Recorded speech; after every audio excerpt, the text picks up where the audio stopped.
ISRO has just confirmed that it has lost communication with GSAT-6A. It was India's most powerful communication satellite and it was launched just 3 days ago on Thursday.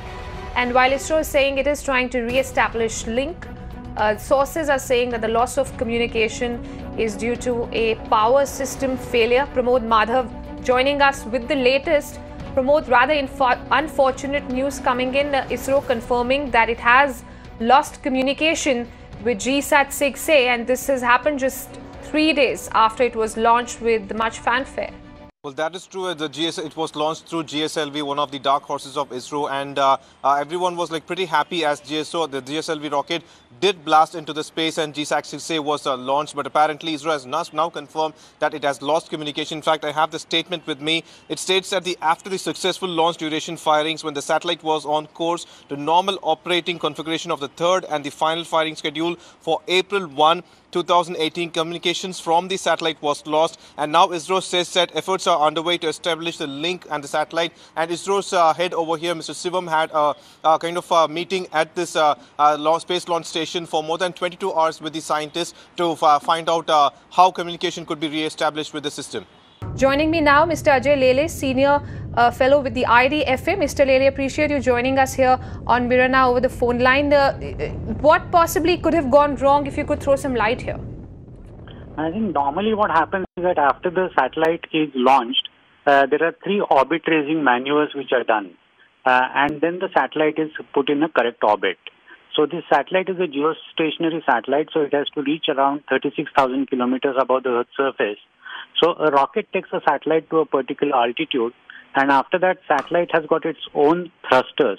So those thrusters are fired. It's a very programmed and a pre-planned move. Those thrusters are fired to raise the orbit. So I think somewhere down the line, some problem with a thruster mechanism must have occurred.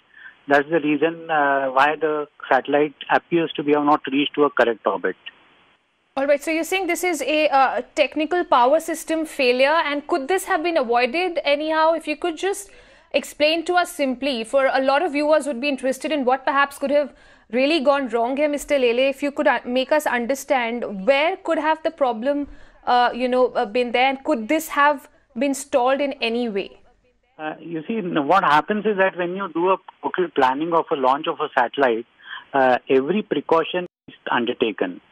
Definitely, the satellite must have been launched after everything has been planned to the last T, I can say.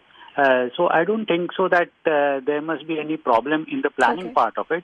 But in the execution part of it, at times these types of things do happen.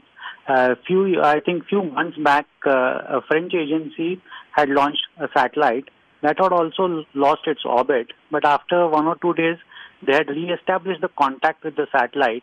And what happens is that you got a thrusters which have got particular type of what I can say payload on it, and those thrusters are fired. So if you try to fire them again and again, then instead of the life of a satellite, which is around say 10 to 15 years, you reduce the life of a satellite because that sort of a power supply is not available.